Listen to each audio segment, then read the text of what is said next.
My name is Richard Pater. I'm the director of BICOM in Israel.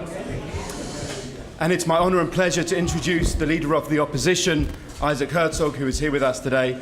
I can think of no better Israeli politician more appropriate to address this gathering as we mark the centenary of Balfour. Just to briefly recap Isaac Herzog's credentials, his grandfather, although born in Poland, was brought up in Leeds, went on to serve as the chief rabbi both of Ireland, the British Mandate, and the first chief rabbi in the State of Israel. His father served with distinction in the British Army and went on to serve in the IDF and was the 6th president of the State of Israel. Isaac Herzog himself began his political career in 1999, serving as the cabinet secretary to the Labour-led government of Ehud Barak. In the last decade and a half since entering Israeli politics, he has served as Minister for Welfare, for Housing and for Tourism. And in the last election, led the Zionist Union to be the second largest party in the Knesset, and hence the leader of the opposition. He's also served in the past as the chairman of the Knesset Britain-Israel Friendship Committee. And on a personal note, I've had the pleasure of introducing him to various groups from the UK in Israel, but this is the first time introducing him in London. So thank you very much. Thanks a lot. By the way, I can add one more family. I mean, I have many family connections, but one illustrious one is Abba Iban, former foreign minister of Israel, a Cambridge Don, who was my uncle. So, we can delve into family gossip if you want in the Q&A part, because I'm here actually to try to make you more optimistic after all the gloomy questions of the previous panel. I'll just say the following in very brief, because you've spent the day discussing the Middle East and Israel, and I'll be happy to answer any question which you deem fit on any topic which has to do with Israeli politics or the region as a whole, but I'll just give you a few points, some bullets for the start.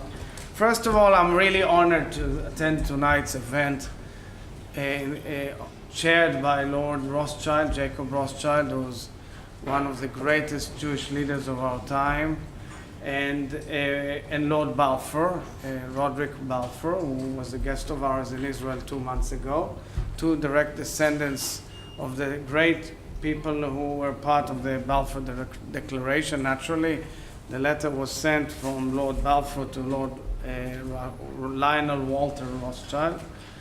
And it was an event which was clearly a watershed in history. I would say it was the real awakening following the Zionist movement of Theodor Herzl. It was the real epitomization of the realization of a national home for the Jewish people. And it is quite remarkable. It came in unique circumstances. One would say almost biblical circumstances. Exactly around the time when Australian and New Zealand forces have entered into Palestine through Beersheba. Yesterday morning, when you fly early in the morning, you don't remember. Yesterday morning, we spent the whole day, 2 days ago, and then yesterday morning, with the Prime Minister of Australia, Malcolm Turnbull, with the Governor General of New Zealand, and with the leaders of the opposition, politicians, and a huge armada of military people who came especially from Australia and New Zealand in a most incredible view that one could see to recap and recapture and repeat the Battle of Beersheba, and a beautiful ceremony at the graveyard where 1,000 Allied soldiers are buried in Beersheba following that battle. But that battle, without that battle, the Balfour Declaration may have stayed just another piece of paper. But once British forces have entered in, and Sir Edmund Allenby entered Jerusalem, that was really the message that resonated with the Zionist movement, with Chaim Weizmann in Manchester, with the incredible leadership that took place here, and by the way, for Jonathan Friedland, with the editor-in-chief of the Manchester Guardian, which is the parent company of the current Guardian, supporting the Zionist plight in the most vehement way. So I think we're very proud to be here. And when I landed this morning, I told the pilot of El Al 100 years ago, Lord Balfour wouldn't have imagined that an El Al plane would land here in Britain, and we have an independent homeland for the Jewish people. Clearly, there are many challenges in the region, but one needs to compare it and understand that there are problems all over the world.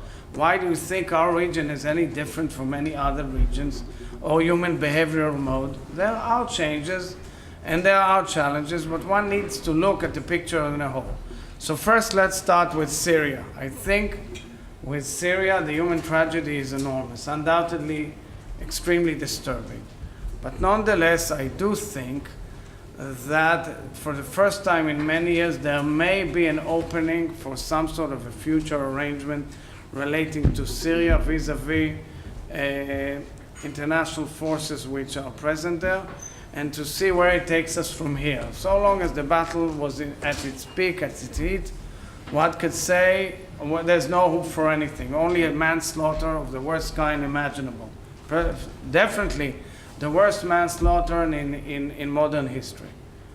A huge tragedy. And I can say, as one of the first leaders in Israel, definitely, and perhaps in the international community, where I called for a moral view of what's going on in Syria, originally when there was a real secular democratic opposition which wanted change, that was the time where the international community should have intervened.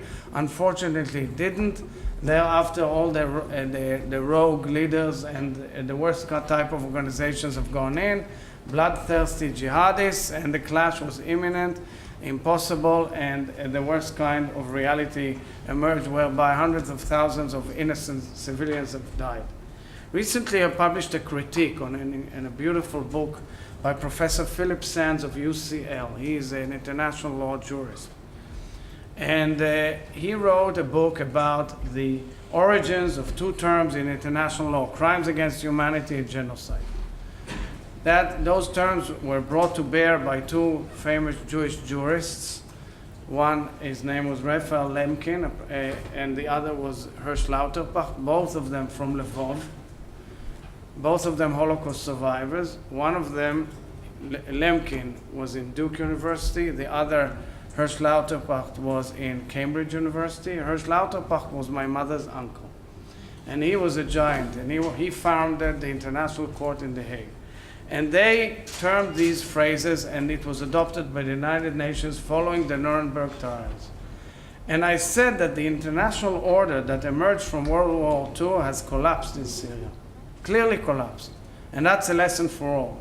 And I say to my friend MP Turnbury, if you're ever in office, remember that there are moments that nations, decent nations, need to operate force in order to stop horrible forces that sweep across a region.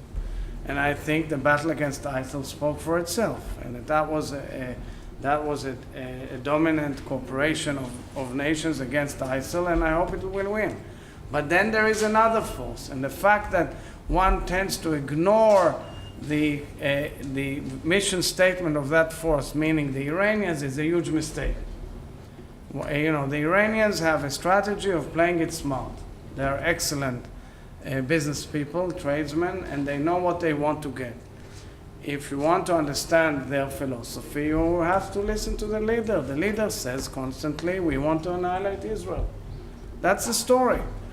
And therefore, you know, there's really no daylight between us and the Prime Minister of Israel on this issue, on this question.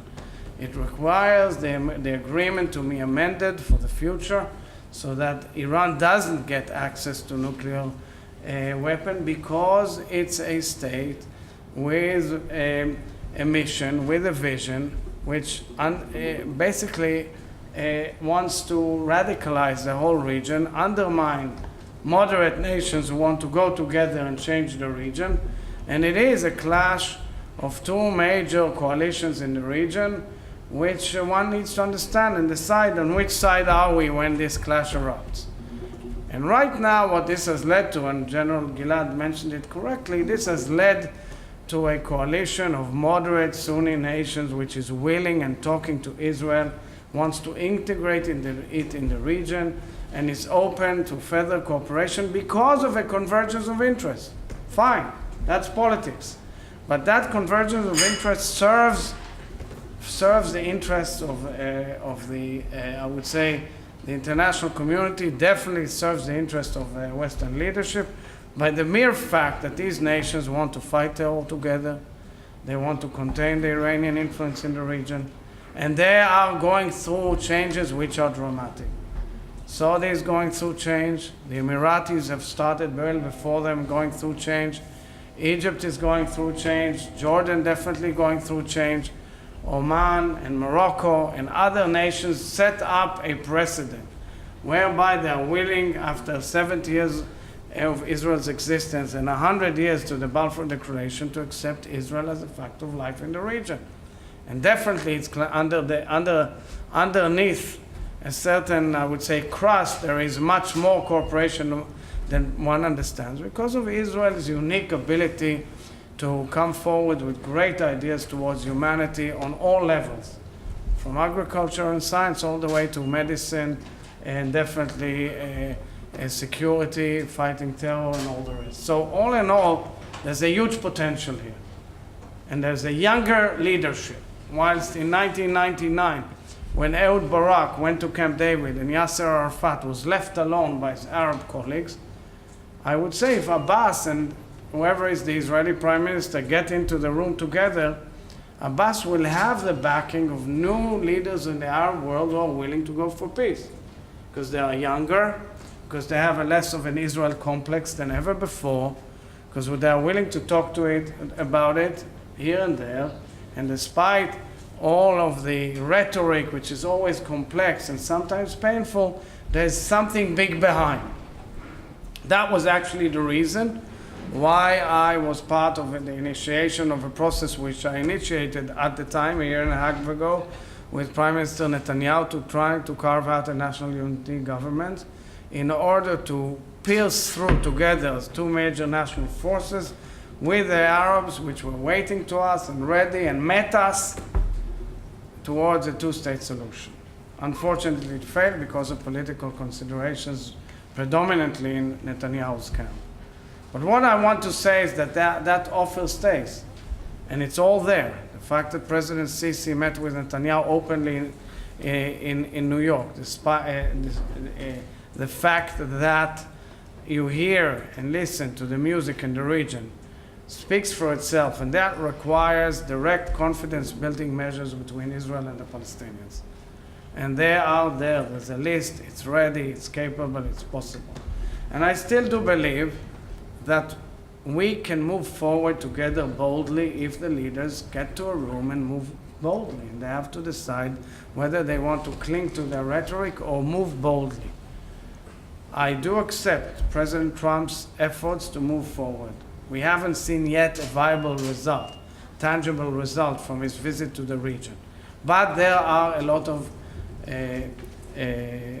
hints and signs toward that effect. And we are waiting to see what the offer is.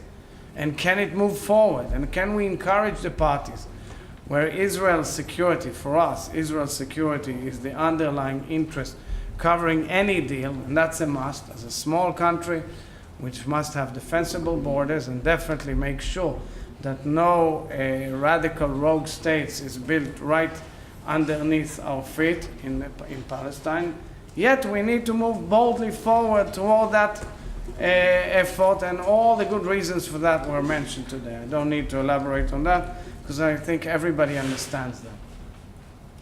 So on Saturday night in Tel Aviv will be tens of thousands of people in the city square marking the 22nd year to the assassination of Yitzhak Rabin.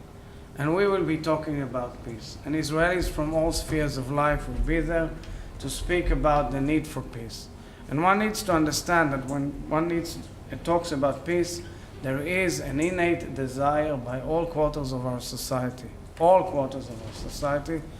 to get to peace. And I believe also in the Palestinian Authority, in the Palestinian world as well. And I therefore think that it's all a desire of leaders to make a change. And we have to try and make change. Two other comments, and then I'll open the floor for questions on all issues of the day. Number one, the Gaza. Gaza is an impossible, complicated, thorny issue. One cannot speak about two-state solution with three states. One cannot create two Palestinian states. It's impossible.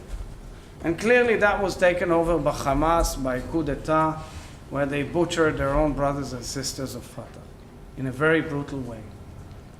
Now that's a tragic situation, almost impossible in terms of human drama involved. But what can you do? You want to protect your people, and you want to make sure that life changes. And so long as the Hamas simply chokes the people, it's much more complex. And every time there's an eruption of violence, we find ourselves trying to explain why are we defending our people against missiles on our home. But now I think that the Egyptian effort is commendable, and we need to give backing to the Egyptian effort.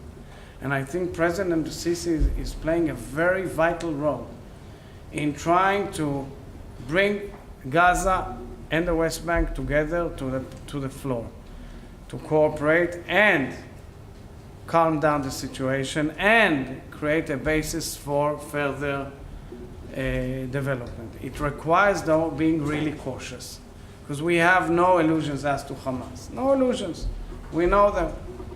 They are ruthless terrorists. Question will be whether their interest from inside will lead to some sort of change. For example, can you foresee laying down of arms? It's almost unimaginable. But at least if the Egyptians are trying, and first step was carried out yesterday in a very dramatic way, whereby the Palestinian Authority has entered for the first time in the decade into Gaza, we should let it be. Let's see. And at least I take Abbas's words for making sure that any minister in his cabinet must swear to the fact that they recognize Israel's right to exist. So I think that's a start, and let's wait and see where it leads us to. And let it be no illusions, okay? History so far, 9 efforts have been tried in the past. They all failed because political interests, and you know exactly what happens in these types of organizations. Remember, the Hamas leadership requires a full, under their bylaws, requires a full unanimity in their decision-making process. One member has a veto of all. That, at least it's worth looking into that. There, all our neighbors are combating with extreme forces. And that is really the reality. That's what the watershed is. Egypt has now led fights in the Western Desert, on the Libyan frontier, in the Sinai against ISIL operatives who've shot missiles on Israel.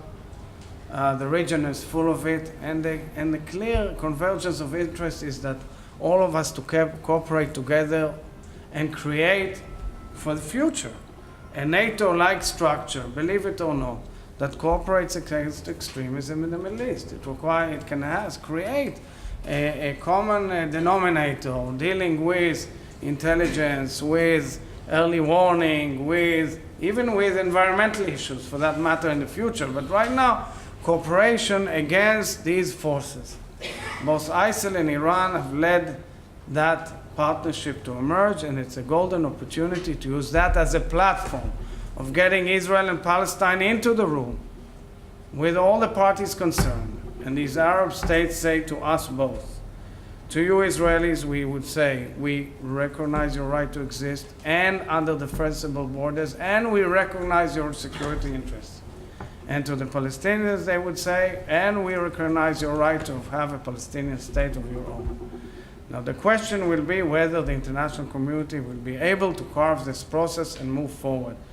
And because of the lack of attentiveness and sometimes a lot of fatigue and disbelief, people are sometimes giving up, and I believe we should not give up. In terms of one final comment, in terms of Israeli internal politics, if you'd be interested to hear furthermore, I believe that we are now entering the last 2 years of the term of office, whatever it is, of the current government.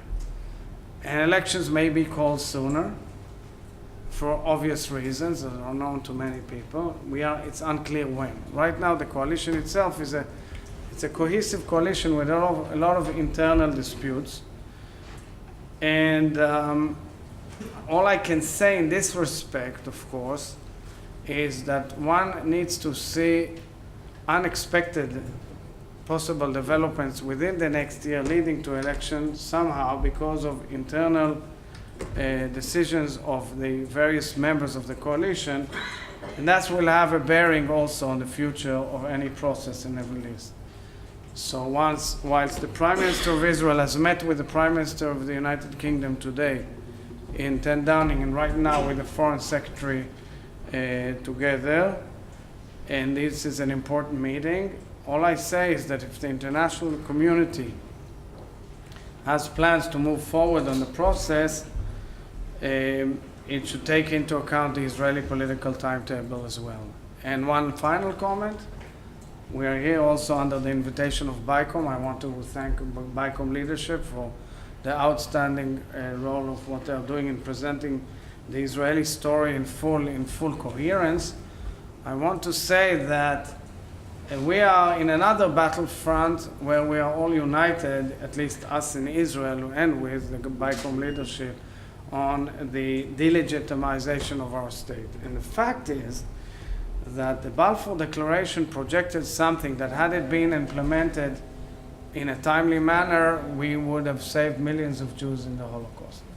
And I think that the fact that people in the modern day and age still think that they can undermine the right of Israel to exist and delegitimize our right to have a nation state of the Jewish people after this has been recognized by the whole international community, and definitely in light of our just cause and our historical connections to the land, is absurd. And I say it, and I say it with respect, that my sister party has some problems with certain members, not with the distinguished members who are here, with anti-Semitism. I definitely hope they will combat it clear and full-fledged with no mercy, as colleagues always speak about it openly.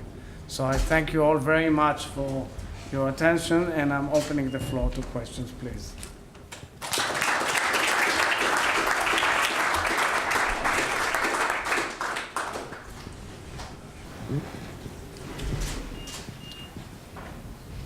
Just state your name and where you're from, etc. My name's Zev Portner, and during the last election I lived in Israel and I voted for the Zionist Union. So you voted So I was hoping for for me you to be Prime Minister. You have a good taste. My It was a question good is, decision. how do you think the Zionist Union will do it in the next election? And secondly, one problem I've always found with the Israeli Labour Party. Pardon? What's One the problem second? I've always found with the Israeli Labour Party Right. is its inability to win over Sephardi voters in places like Dimon and Beersheba. How can that be turned around so that That's the a Labour very, leader will be Prime Minister? very good question. So first, let's explain to the crowd who doesn't know, I'm not the leader of Labour anymore.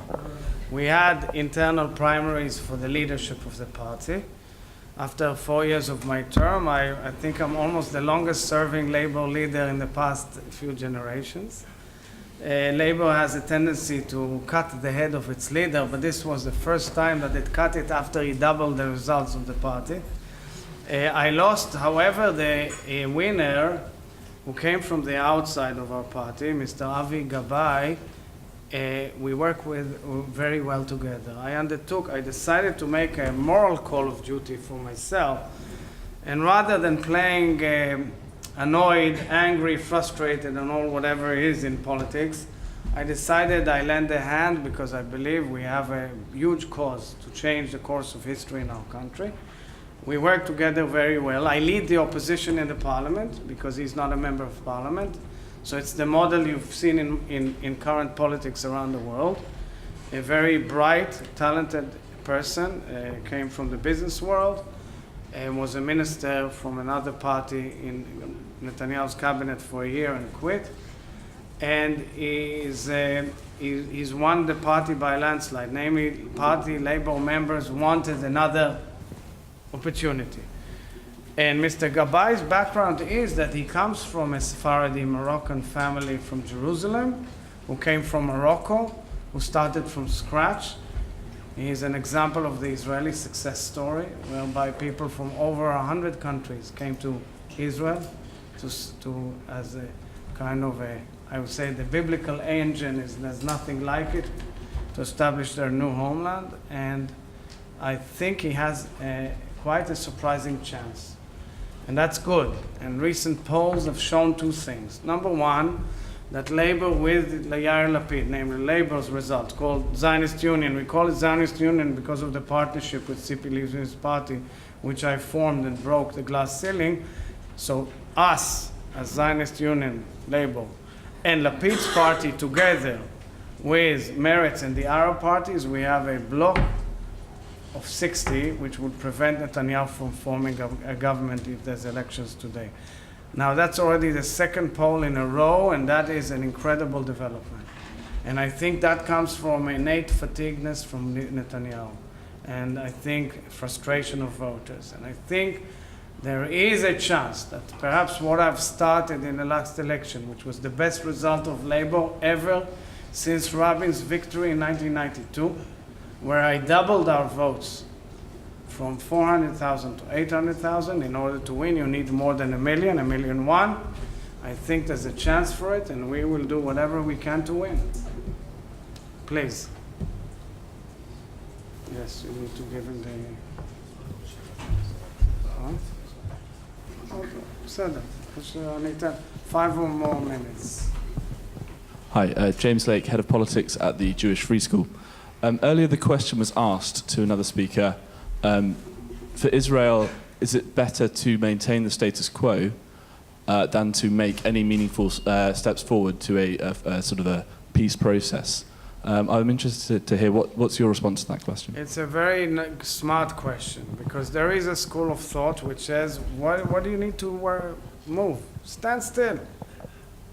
All parameters in relevant terms are good. All indicators are good. The economy, combating terror, touch wood, your geostrategical situation, Israel's unique positioning with India, with China, with the United States, with Europe. By the way, on Brexit, it would have open huge opportunities between Israel and Britain, and you know that Israel is one of the nations, states that are mentioned as potential partners following Brexit.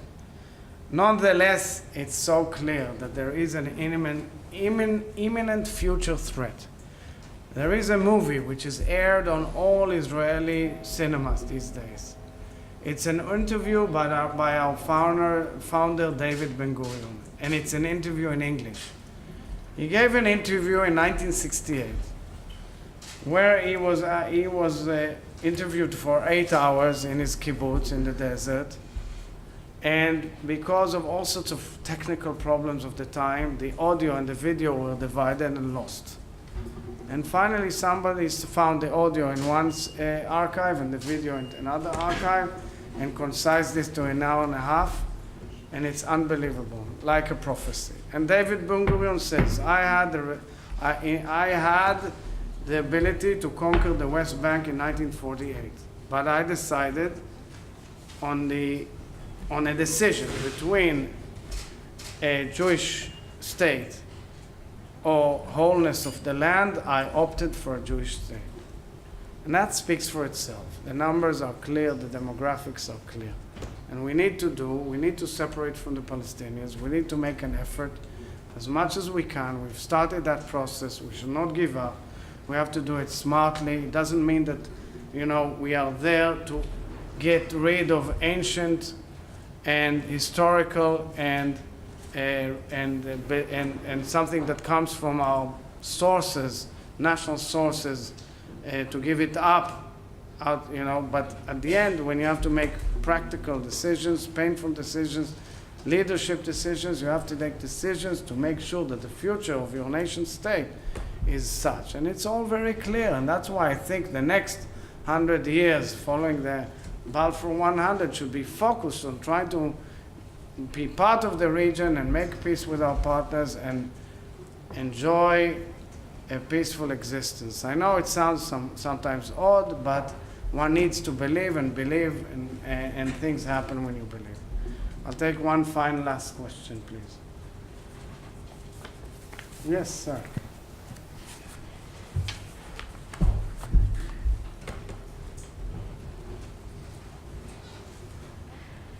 Great. Thank you for being here. My name is John Hall McCowan, and I'm a research fellow at ICSR at King's College London. My question is, in the limited time remaining, for your policies regarding settlements, for instance, is it in the, as a leader of the opposition, does it differ from what Benjamin Netanyahu would advocate for, or any other issues we've talked about, like right of return? Are there any clear dividing lines you would like to mention? Well, our dividing lines are clear because we presented a platform as part of our platform for the elections, which made it clear that we believe adamantly in the two-state solution. It's all there with the basic parameters laid down by President Bill Clinton already in 2000, based on the premonition that three major settlement blocks comprising of 4% of the land in dispute, only 4% will be swapped with other Arab land, with other Israeli land, in order to create the Palestinian state side by side with Israel. That the Jordan River is the security border of Israel, undoubtedly. That there will be special arrangements in Jerusalem, that there will be no right of return of Palestinians to Israel, and many other issues which were discussed. That's the platform we ran on. By the way, Likud did not present a platform.